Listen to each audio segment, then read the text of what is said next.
نہج البلاغہ خطبہ نمبر 22۔ بسم اللہ الرحمن الرحیم۔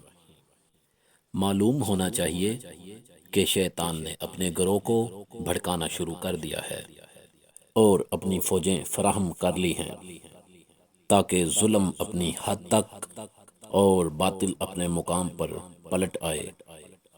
امیر المومنین علی علیہ السلام فرماتے ہیں، خدا کی قسم ان لوگوں نے مجھ پر کوئی سچا الزام نہیں لگایا اور نہ انہوں نے میرے اور اپنے درمیان کوئی انصاف برتا۔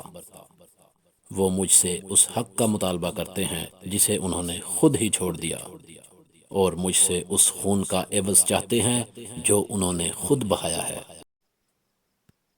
تو اس میں اب میں اگر ان کا شریک تھا تو اس میں ان کا بھی تو حصہ نکلتا ہے۔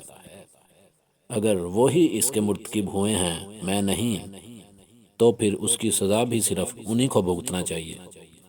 جو سب سے بڑی دلیل میرے خلاف پیش کریں گے وہ انہی پر پڑے گی۔ وہ اس ماں کا دودھ پینا چاہتے ہیں جس کا دودھ منقطع ہو چکا، اور مری ہوئی بدعت کو پھر سے زندہ کرنا چاہتے ہیں۔ اف، کتنا نامراد ہے یہ جنگ کے لیے پکارنے والا۔ یہ ہے کون للکارنے والا، اور کس مقصد کے لیے اس کی بات کو سنا جا رہا ہے؟ اور میں تو خوش ہوں کہ ان پر اللہ کی حجت تمام ہو چکی ہے اور ہر چیز اس کے علم میں ہے۔